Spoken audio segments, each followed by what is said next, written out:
Hi everyone and welcome to the News Agent Podcast. I'm Susie Lysett, Senior Content Executive here at Goodlord, and this episode is a recording of our webinar on the topic of how to run and retain a great team in a challenging market. John Paul, CEO at the Castledene Group, joined the session to share some insights from his own experience on how to hire and retain the best team. He also shares tips on how you can help keep your team motivated and engaged. Plus, he talks through why you should be rethinking your business plan in 2022 to help boost your agency's success.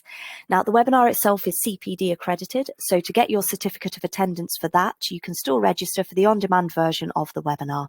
You'll find that link in the show notes, along with some other resources that you might find useful on this podcast topic. So, without further ado, let's get started.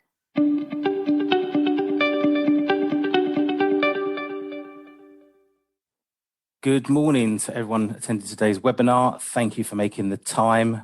My name is Kostas Frangescu. I am the Director of Sales here at Goodlord.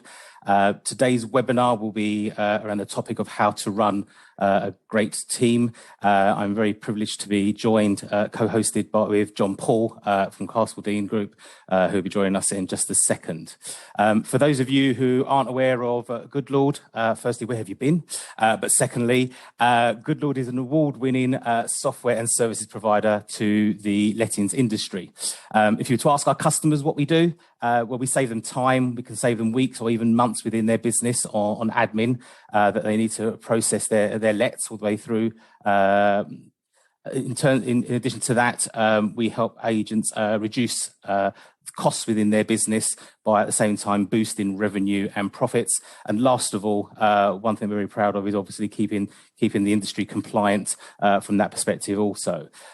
In terms of where we stand out in the market, we are the only fully integrated supplier in the market today, because everything is built through one platform, one supplier, and actually what we can do is negate the need to have up to 9 suppliers by supplying you with your terms of business, contracts, signatures, referencing, utilities, deposits, collections, money collections, and even rent collection is something we've released recently as well. So plenty of services there. If something you are interested in, please reach out to us for an obligation conversation. More than happy to talk you through how we may be able to support your business. So right now I'd like to introduce John Paul. John Paul, thank you for joining us today and agreeing to be joint co-host. Hi Kostas, how are you? I'm good, thank you very much, sir. How are you today? Good, very good. The sun is shining in the northeast, so that's once a year. We're happy. Fantastic. So, Paul, would you like to tell us a little bit about yourself for those that haven't met you previously? Yeah. So I'm John Paul. I'm CEO of the Castledene Group, and we are a 12-branch network of agencies up in the northeast of England. We manage around over 2,000 houses. We'll sell about 900 to 1,000 houses a year. And yeah, we've got them as high up as Northumberland, a couple in County Durham, and then we've just been acquiring them in North Yorkshire as well. Fantastic. Great. And obviously, I know obviously the topic today is obviously around building great teams and something that you have done and even won awards from that perspective as well. So it's really great to have you on sharing your knowledge and your story as well. My pleasure. Thanks for inviting me. Great. So what we'll be covering today. So once again, topic today is how to run and retain a great team in a challenging market. Just to highlight for those of you that are looking for a CPD accreditation, all this webinar, as with our previous webinars, if you want to go on to goodlord.co and look at previous webinars, is CPD accredited. In terms of the webinar as well, we will be taking questions throughout the webinar.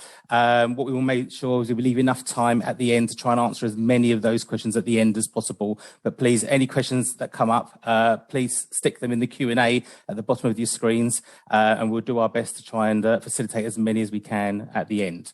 But in terms of what we'll be covering ourselves today, firstly, we'll be looking at creating a successful team and what that looks like, where that starts and where that continues. How to retain staff. So I think one of the challenges I'm hearing definitely from agencies, in fact, all businesses, not necessarily our industry in the market at the moment, is retention of staff is one of the biggest challenges alongside obviously trying to find new staff as well. It's definitely for our business also. So it'd be great to part on that session. And then to finish off, obviously lean on John Paul a little bit more in terms of a business plan for 2022. How should agents be looking into 2022 in terms of having a successful year and onwards. So to kick us off then, as we said, we're going to talk about creating a successful team. As with anything, we're in the property industry. It starts with solid foundations. Nice lead in for that one. So I didn't practice that, but there you go. But yeah, John, talk us through from your perspective in terms of the business today. But if you were starting a new business again, what would you be looking for from a foundations point of view? Great, thanks, Costas. So the first thing I would be looking at would be looking at the values of the business. So in order for people to buy into a company and have that strong alignment with you and your company, you need to stand for something. The best businesses have that vision, they have that mission statement, they have those values that they recruit on. They manage their team and they lead their team based on values. So for example, our values in Castledene are be better. Be a better employee, give a better service, together we are better. We're not too concerned about where you are when you first join us, but so long as every single day you incrementally improve yourself, and then in a year's time you can look back and you can see how far you've come. So those are our values. So values are incredibly important. They've got to be leader-led. They've got to come from the business owner. You can't expect the team to come up with them because it's got to be from the top down. And you recruit on values. If somebody doesn't have the same values as you, they don't get a look in. Doesn't mean that it's an absolute choice. Either they're very good at the job or they've got values. But if they've got a CV, 20 years in the industry, et cetera, and they don't have our values, they're not getting employed. Because people with the same values will walk over hot coals, they'll crawl over broken glass, they'll do their very best for you and for the client. And ultimately, if you've got a team of 10, 15, 20 people all aligned with your values, it's a pretty powerful thing. Yeah, I think. I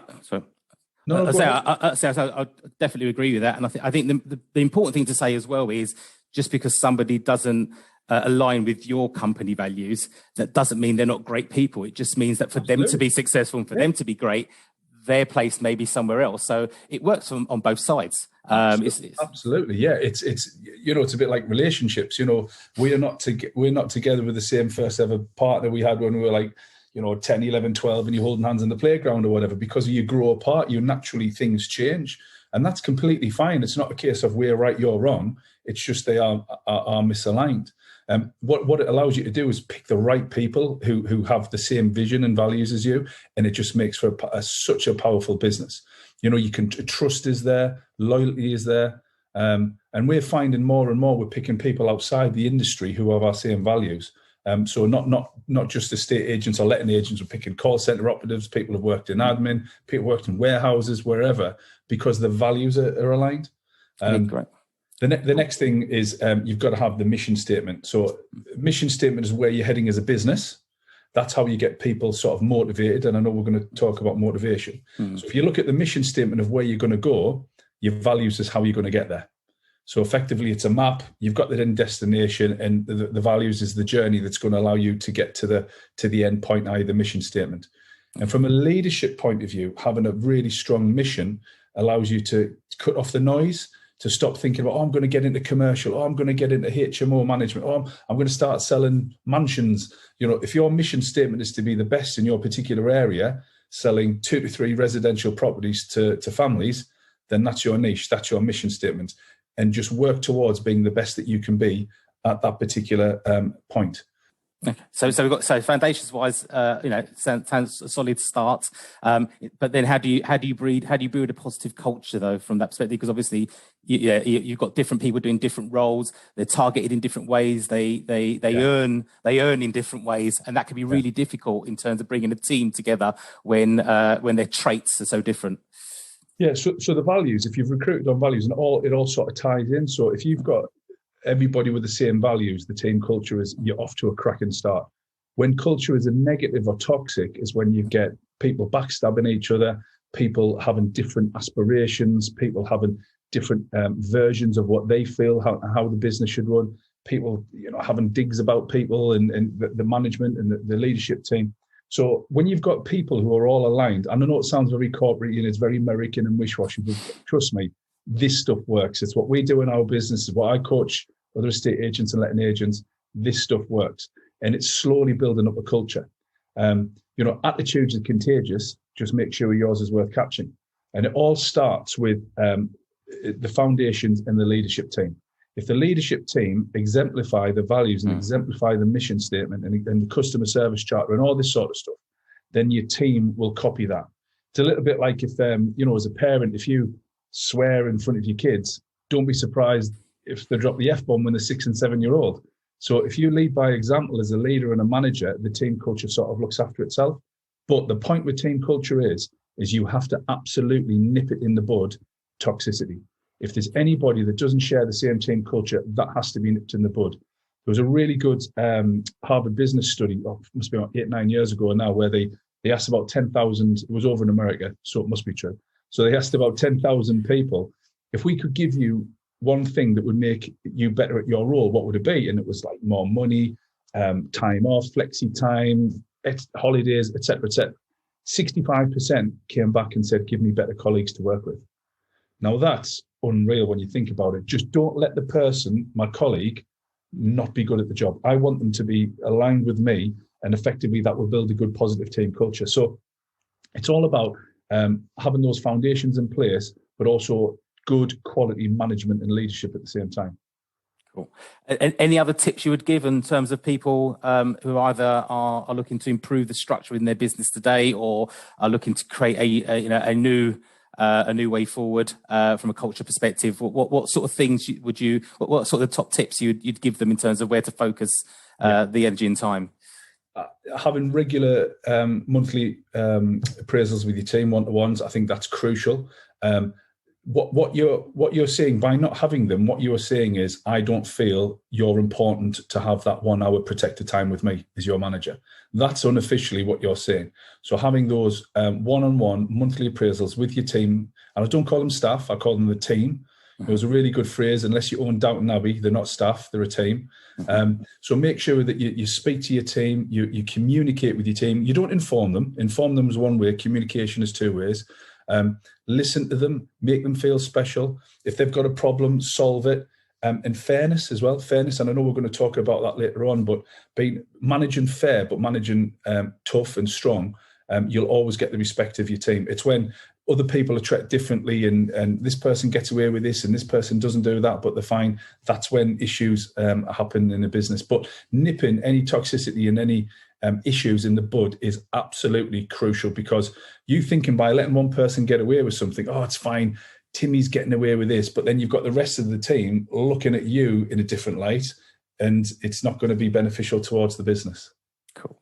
Actually, I had a question come in from student. I think it's a great question to ask now, actually, which is around how do you find a person's values? We talked a lot about values, but how do you uncover those values? Because everybody's obviously in interview mode, and and some people are nervous at interviews, and therefore the real them can't come. It could be a great person. How do you uncover that? So the first thing is you need to know your own, right? So you need to lock yourself in a dark room, write down 20 words or values, what you think are true to you. Don't write down what you think you want people to say about you. Write down what's true to you. If you're a single man or a woman and family isn't important to you, then family's not important to you.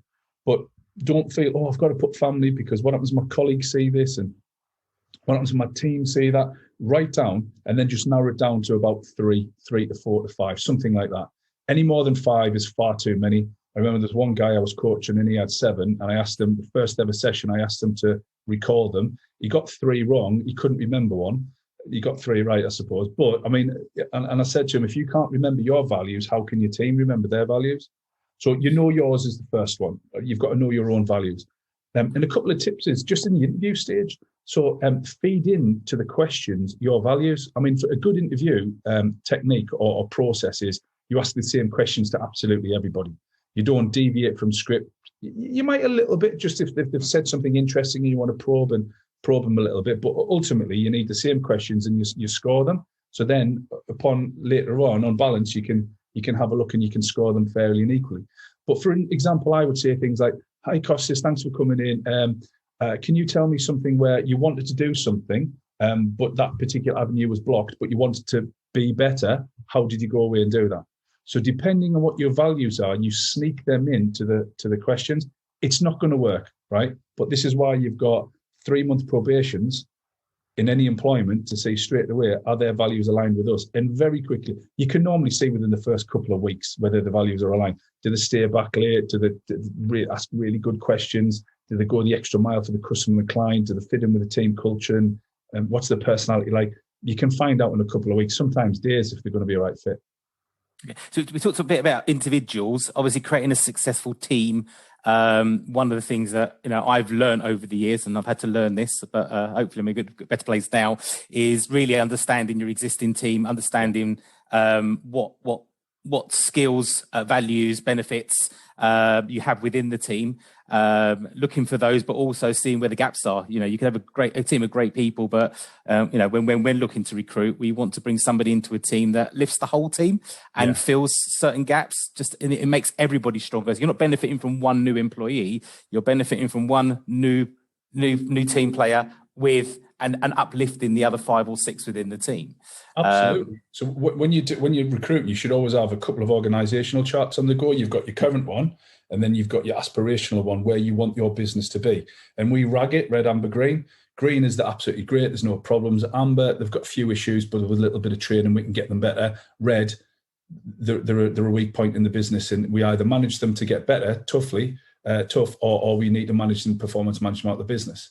But when you can see the gaps in the business, then you can see what you're recruiting for. Also, you want to be recruiting for things like, if I had a very, very dull, quiet office where it was quite, mundane, maybe I wanted, and there was 2 people equal, but one was a little bit more chatty, I'd probably go for that person to try and lift the energy up in the office. So it's really important to know what you're recruiting as well. Not just, I need a sales negotiator, I need a portfolio manager, I want a manager. You're looking for the type of person as well as their values.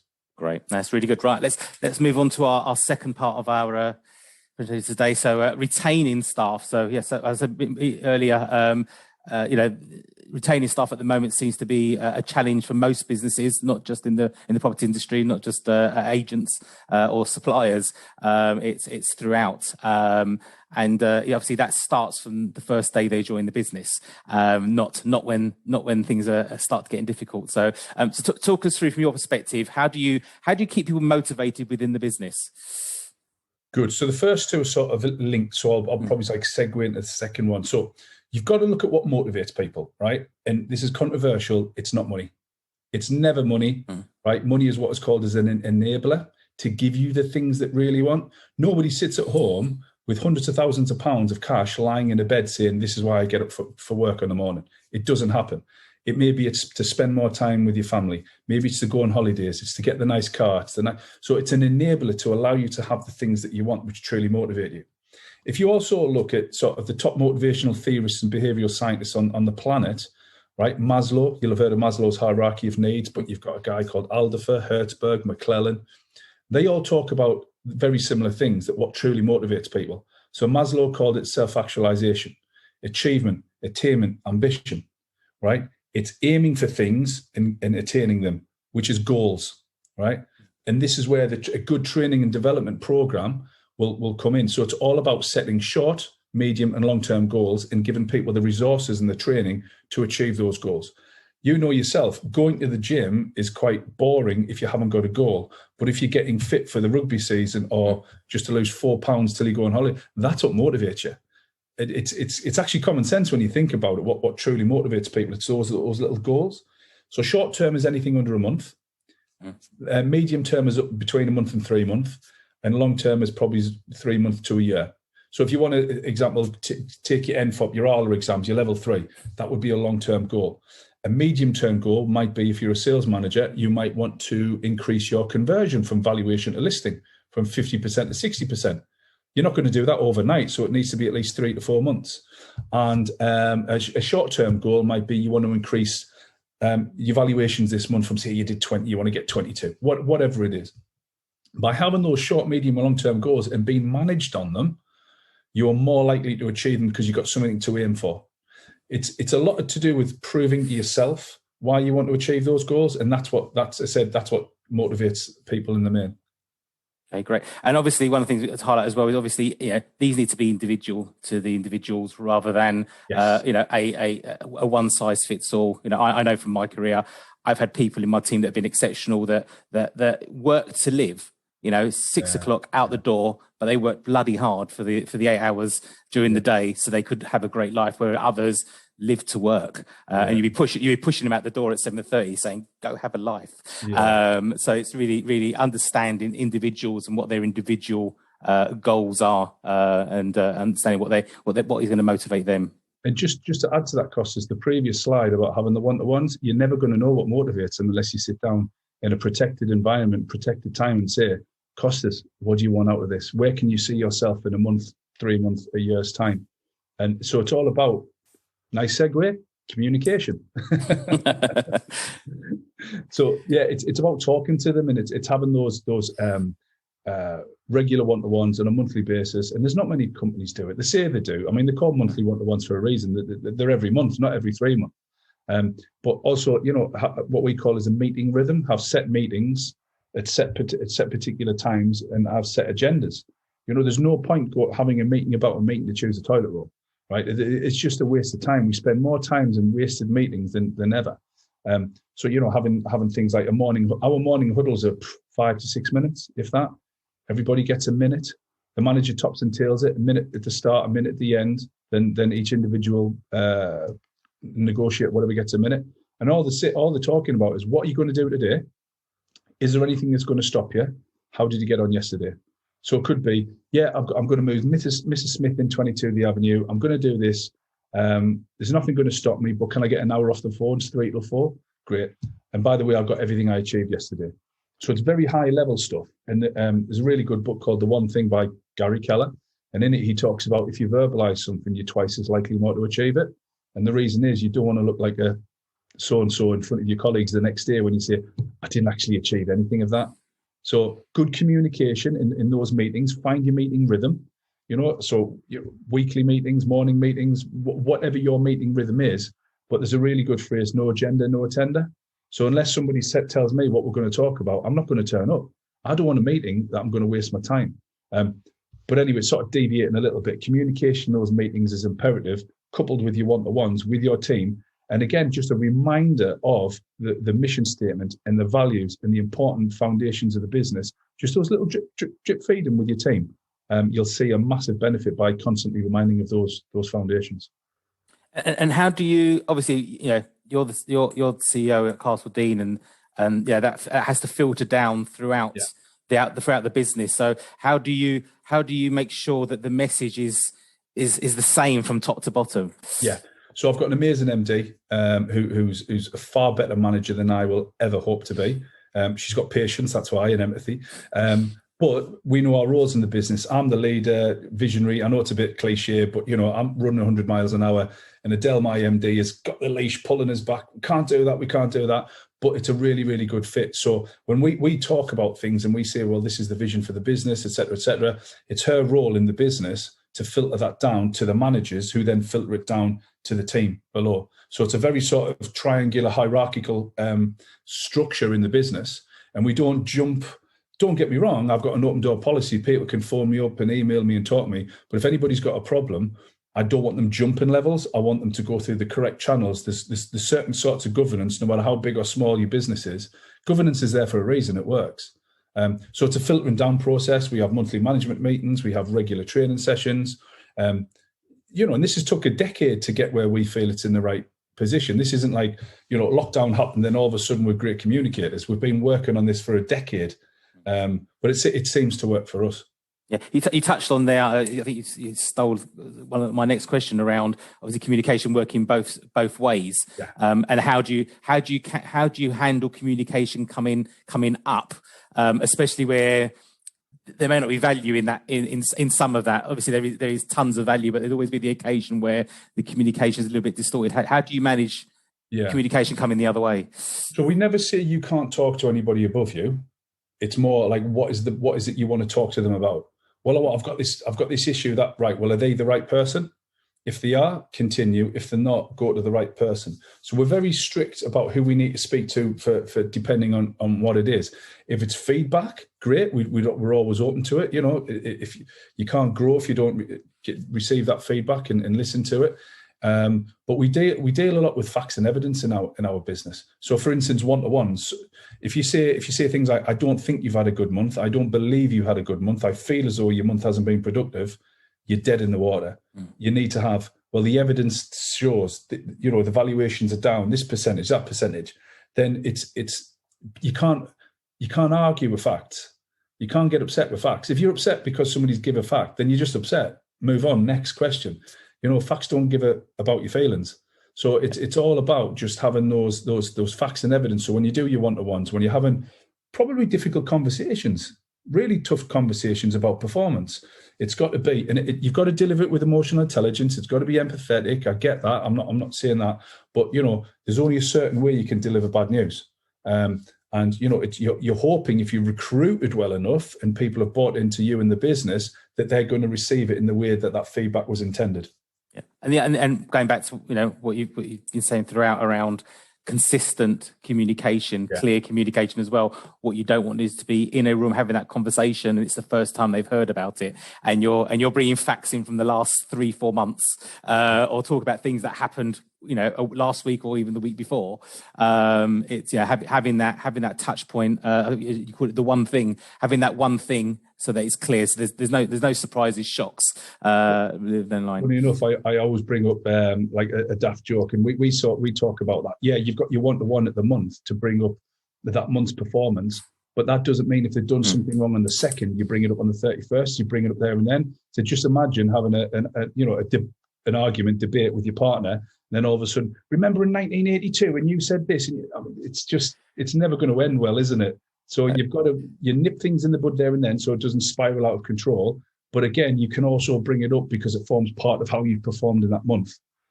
So it's all about good comms, we call it. Yeah, and going back to the agenda, once again, it allows them to prepare for that conversation, which probably means you'll have a much more valuable time together. So fantastic. Well, let's flip it from that to the positive around reward and recognition.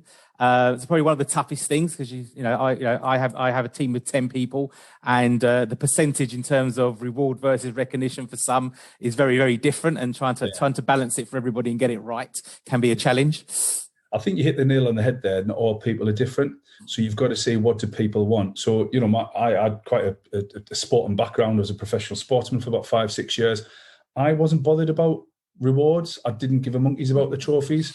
I quite like the recognition, but the way that it used to motivate me was tell me I couldn't do something. The way I used to, like Sergeant Major, shout at me, do this. I like that. But one of my best pals who I was training with didn't. He liked the limelight. He liked the applause, the Facebook. Oh, you've won, you're brilliant. So you've got to understand your team, and this is where good management and leadership comes in. It's all about being a people person, not a people pleaser, a people person. But I'll give you a couple of tips. So when you look at what motivates people, again, money's got to pay the bills. I get that, and you've got to have your commission, your bonus, whatever. But we have branch of the month, we have employee of the month, we have prospector, manager of the month. We've got annual general awards. We've got like a dozen awards. We've got we give birthdays off, first day at school for your kids off. Little things like that we're bringing in now, because we can't afford to give everybody 20 grand pay rises. We can't do that. We've got 60 staff. It's ridiculous. So you've got to think outside the box at what motivates people. CEO monthly newsletter that goes around, and we highlight great performances and pat people on the back. People like some people. We've got a manager, one of our managers who's absolutely exceptional at a job, does not like open praise. Right, so we say, right, well, we're not going to open Lizzie. We're not going to praise Lizzie, but we'll do it. We'll say it to her face. You were absolutely fantastic, Lizzie. Well done. And the big smile on her face is amazing. And then we get others who say, since I won this award, am I going on the CEO newsletter out to all the branches? So, all right, yeah, all right.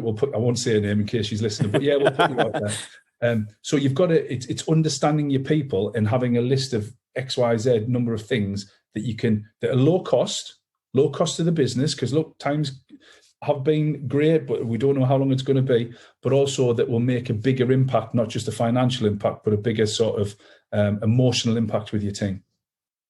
We'll be right back after this message.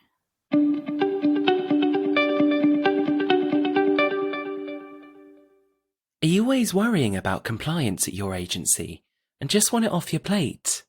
Well, that's one of the things Goodlord's here to help you with. From sending the How to Rent guide and attaching property certificates, to taking the right deposit amounts and sending prescribed information, we'll help you take care of lettings compliance all in one place. Head to goodlord.co to check compliance off your to-do list. Goodlord. It's just that good.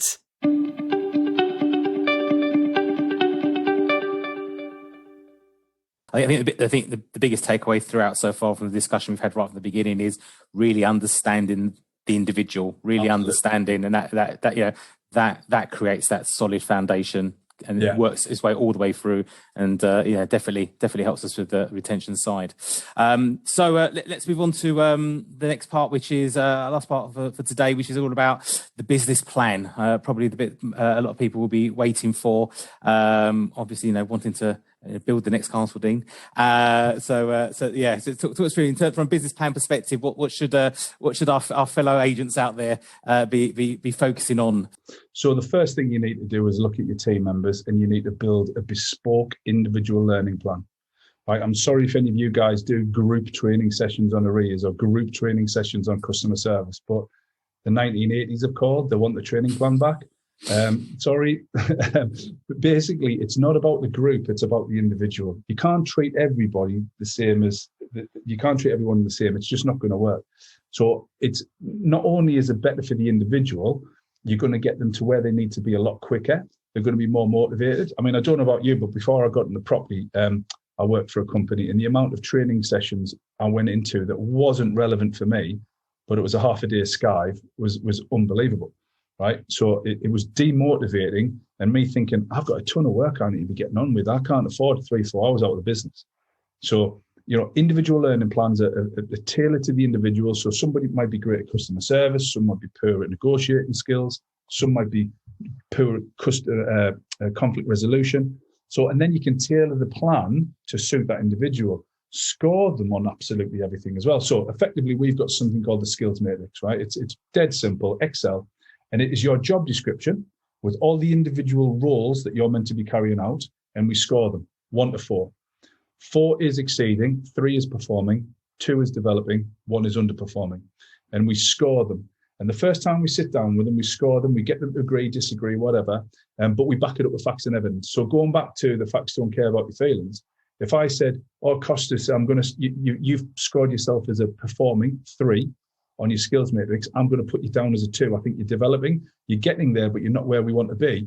If you went, well, no, I think I'm really good, I'll say, well, I've listened to this call, I've read that email, we've got 2 complaints about you, so you're not where we need you to be, because that's facts and evidence. If it's a case of, well, I just think you're not very good, or I just believe you're not very good, then straight away, I'm batting against the wall, and my back's up against the wall. So make sure it's based on facts and evidence when you do an ILP, individual learning plan. Sorry, go on. No, I was going to say, and then that sort of fits into the training development strategy, in that you need an overall strategy. So I would call the individual learning plan and your one-to-ones and your monthly meetings and training sessions, they're like the tactics, but your training development strategy needs to be sort of holistic, sort of a higher level thing. And that would be, all the various things that you want to get people better. How do you want to get them better? And then that sort of cascades down to your team. So for instance, obviously caveat, I'm on the property mark of, full disclaimer rather, I'm on the property mark and ALA board. So, you want to put them through, the level 3 qualifications for ROPA that's coming out in the next couple of, 2028 or whatever it is. So that's your overall strategy. How are we going to get all our team to that level? And we're going to do that by individual learning plans, putting them on the ALA qualifications, doing this. And, obviously, one of the benefits that your team, your group has is obviously, at the helm, they've got someone who, A, is a great trainer, but also really bought into and understands the values of that. A lot of the conversations I have with agents is around, either they don't have the time or they don't feel confident in being able to, they know the detail, they know the answers, but they're not trainers. And there's lots of trainers in the marketplace. And it's a huge investment, not one that potentially will show immediate returns in some cases. So if agents out there are thinking about putting together some kind of training plan, but not necessarily been able to deal with it themselves. How should they approach this? How should they approach, where to look, how to identify who might be the right person within to fit their business? So a couple of things is you've got to know a lot about training, right? I'm not saying you have to roll it out, right? But you've got to understand the training, because how do you know if the trainer is delivering good training? You look at all famous or successful business people, they might not be pushing the buttons on the train, but I can guarantee you Richard Branson knows a hell of a lot about Virgin Trains. Right? Alan Sugar might not be a computer programmer, but I bet you he knew a lot about Amstrad. I don't rent houses or sell houses, but I know a hell of a lot about my business. So you've got to understand, you've got to get comfortable being uncomfortable. I'll never take, I haven't got time is a good enough excuse. It's just BS. It really is. What you meant to say, what you really mean is, I don't think it's a priority, so I'm choosing to do something else over that. That's completely fine, but let's not say the time thing is an issue. Now, the confidence thing is a real issue, and that's because of the lack of knowledge, experience, and training that you've received yourself on how to train and develop your team. That's absolutely legitimate. But how do you do that? Well, it's the same as if I want to ride a bike. I've never ridden a bike before. I'm going to go and learn myself. I'm going to train. So again, you've got to go out, and there's some real good resources online about training development strategies. Anybody wants to get in touch with me, just give us a bell. I've got no problem with sharing my knowledge. But there are some good trainers out there, some really good trainers in particular who are very good at certain areas. You need to find that in order to get the trainer in, you need to know what you want first. So you've got some people who are really good at prospecting. You've got some people who are really good at compliance. You've got some people who are really good at, negotiating skills. But this is where your training development strategy comes in. How do you know which trainer to go for if it doesn't fit in with your overall strategy? It's the same with the organizational charts. And this is where good corporate business sense comes in. You need to have the strategy, which takes time to develop, before you can go out and you can recruit the people that's going to help you develop the tactics. Well, you've led us very well in there to the recruitment strategy then, that way you've done that. So talk us through, at the moment, say recruitment seems to be one of the biggest challenges facing the industry at the moment, retaining people, but also bringing in new people. How's Castledene handling that situation? Yeah, it's tough. I'm not going to say it's not. I think we're on. I don't want to jinx it because it'll go wrong. But I think we're all right at the minute. We've got one or two gaps. I mean, we had as high as like 8, 9 at one point. But we look from recruiting outside the industry. If you've got and this is the advantage, honestly, if anybody's listening to this, if you've got a really good training and development strategy, and you've got training plans and one-to-ones and the good meeting rhythm, you can teach anything to anybody, right? This is the whole values thing. If they've got the same value set as you, they will work like so hard to be good at their particular role that you recruit them for. They will become capable. You will make them competent over time. But if you've got somebody with a CV who's worked in corporate for 20 years and they're capable and possibly competent, but the values are completely different, it's a disaster waiting to happen. So with recruitment strategies, if you've got a good training development in place and you do all the tactics that we spoke about, you can look outside the industry, because so you recruit people on values, they're going to work so hard to get up to scratch straight away. But again, this is where you need the organizational chart to find out exactly what gaps you're trying to plug before you go out there. We're trying to recruit. We're trying to sort of promote our culture as well. So be a little bit different.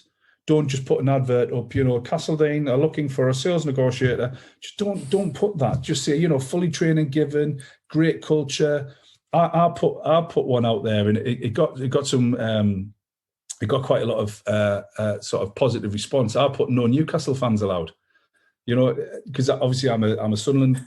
I'm a Mackham. We don't like the black and white, and I put no Newcastle fans allowed, and because we respect horses. Because obviously the guy punched the horse years ago.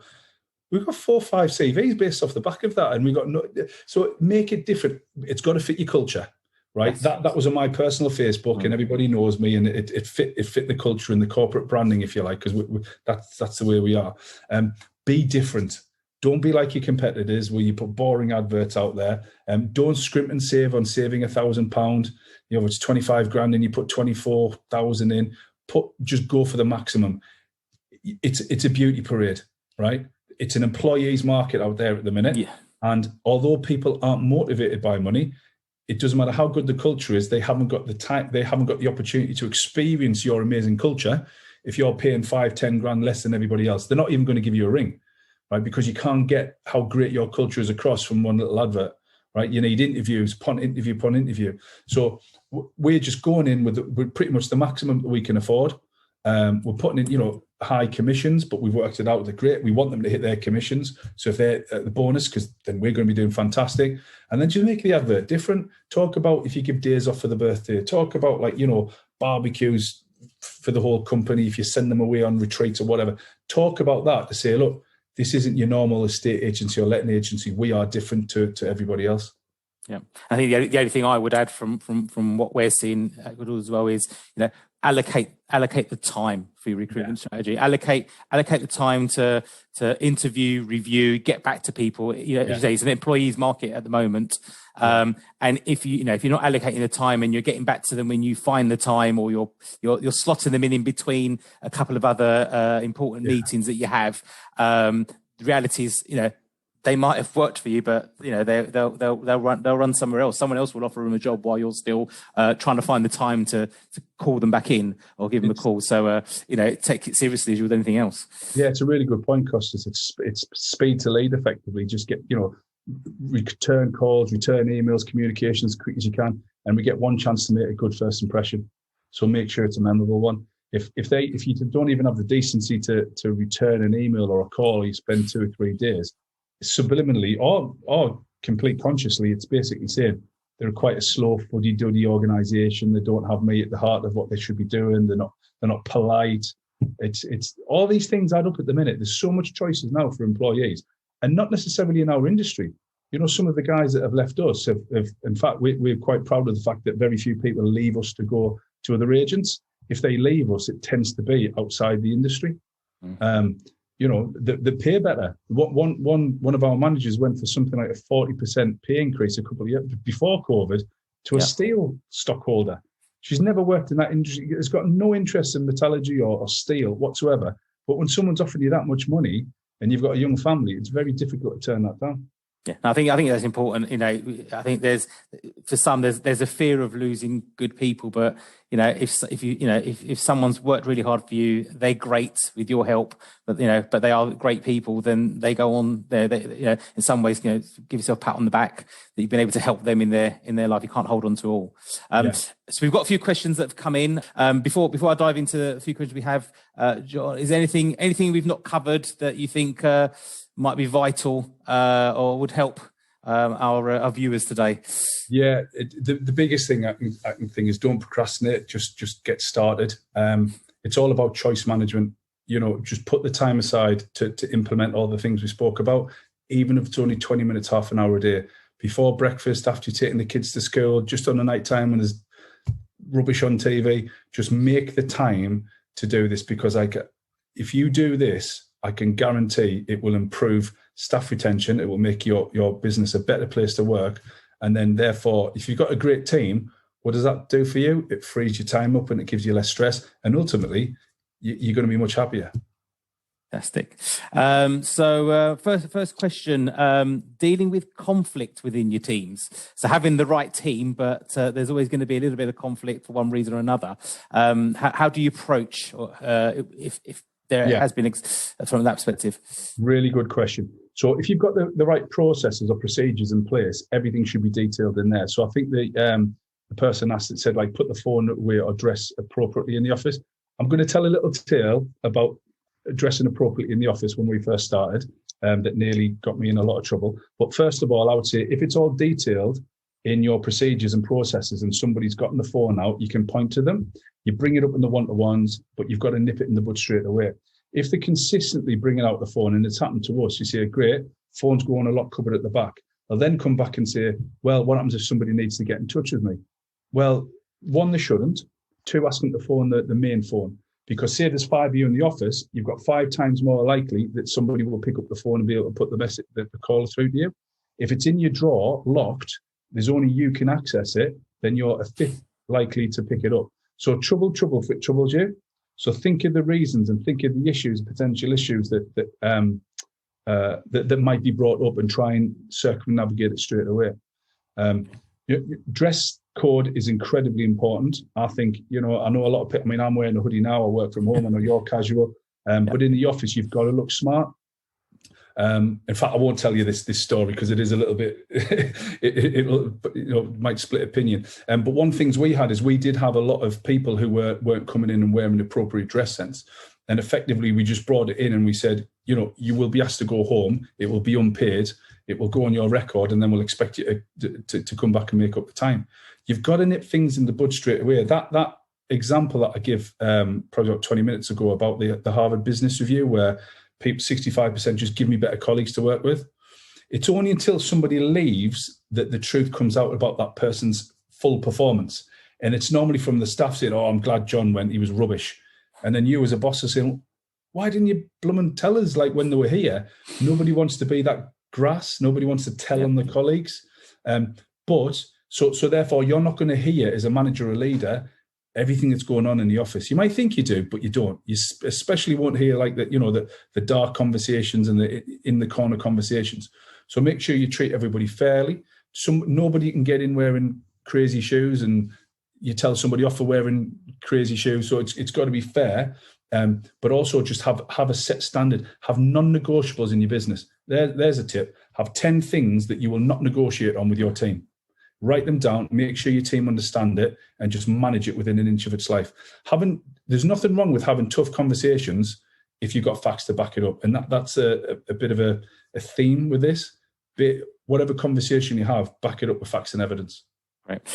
Got a question from Charlotte. So, where you have an existing, established business, but you haven't quite built out a culture there's no current culture within the business to say so. How would you support someone who wanted to introduce culture into their team, and how can they do that in an inspiring way that hopefully will grab the team and bring them on as quickly as possible? Good question, Charlotte. So what I would do is you need to know what sort of a culture, and again, it's another theme that if you want to introduce something, you need to have a very, very good idea of what it is that you want to introduce.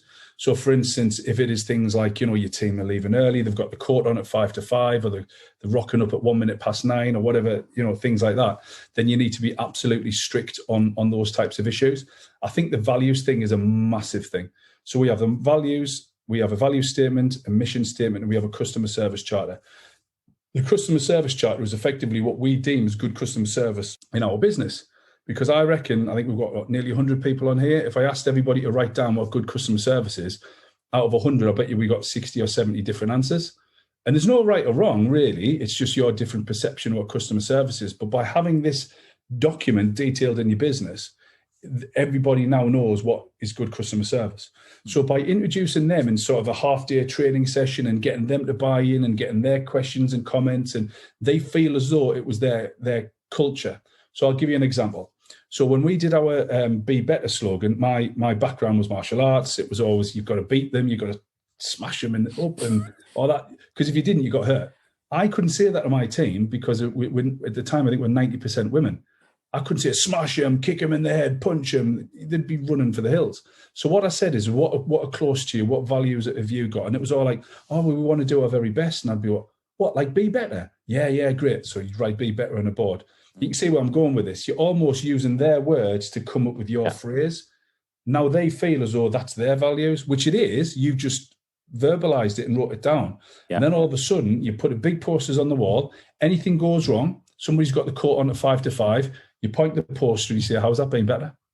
You're right, John. You're absolutely right. True story. Phone call came in, couple of minutes to 5. Landlord with 5 houses, Friday afternoon. Our manager, who's no longer with us, turned around and said, oh, can you phone back tomorrow? I overheard it, told her how it would be better. She understood it. She spoke to him, but we managed her out of the business because her values weren't aligned with ours. So to answer Charlotte's question is, it's never too late to introduce a positive culture into your business just by making your team feel a part. If you impose something on somebody else, you're going to get kickback. If they feel as though they're a part of it, they're going to buy into it more and they're going to roll that out. They're going to be your advocates. Great. So one last question, conscious of time. People have houses to sell and let as well. And one from Greg. What else would you put on your list of non-negotiables? Thank you for that one, Greg. Yeah. So things like, do what you say you're going to do when you say you're going to do it. This is a good one, right?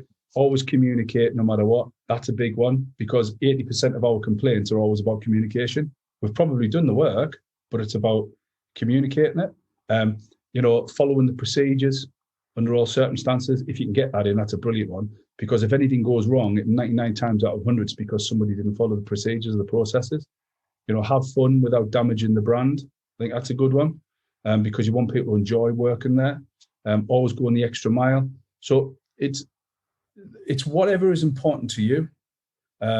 Make them reasonable. You don't want them so tough that it's going to be tough to carry them, to comply with them. But also you want people to buy into it as well. Another good one, Greg, would be in that training session that I mentioned before, talk about non-negotiables. I tell you, the All Blacks have got some good ones, right? So they've got a brilliant one. The leadership skills. I love the All Blacks. There's a good book called The Jersey. There's a good book called, Legacy. And they talk about sweeping the sheds, which basically means that no matter how big or small you are, you stay humble. They've got one called No Moana, which means the tip of the spear. And effectively, everybody's got to go towards, like a spear, towards a final thing. They've got another one that basically says, no dickheads. That's a really good one. And I think because you self-police each other, so you make sure that you're all, on the same hymn sheet. So there's some really good things off the net, and make sure that's off the internet, and just make sure that's what you buy into. Yeah, I like it. You're aligning it with, this is not just about the business. This is about the team. So it's not letting down each other. So it's not just about the business itself. So that's great. Well, look, John, thank you for today. Really appreciate you taking part and helping along the journey on the topic for today. Thanks also for offering. If anybody does want to reach out to John, I know from lots of other agents, he's a great fella in terms of always responding and helping out. So thank you for that. Also, really appreciated. Thank you for today. Just before everyone goes, just a little bit of update in terms of what you'll receive from us after the webinar today. So your CPD certificate will be on its way to you. It can take up to 3-4 weeks in some cases, so please bear with us. But if you've registered for today's webinar and completed it, you will be getting that certificate. So if you haven't had anything in the next 3-4 weeks, please feel free to contact us, but that should be on its way. In addition to that, you'll get an email from us today. Thank you for your time. A link to the webinar so you can watch it again. You can share it maybe with your teams, colleagues, or friends in other businesses if you feel it'll be valuable to them also. In addition to that, we also released our your guide to lettings and the law, another hot topic for quite a while now. That was released, our first edition for 2022, and we'll be sending you a link over to that as well, so please feel free to share. And regarding our webinars, obviously if you've missed any of our previous webinars, please feel free to visit goodlord.co, and huge resources there that might help you on a few other topics that you're thinking about within your business today. But beyond that, thank you all for your time today. Really appreciate it. And we hope and look forward to seeing you again soon. All the best.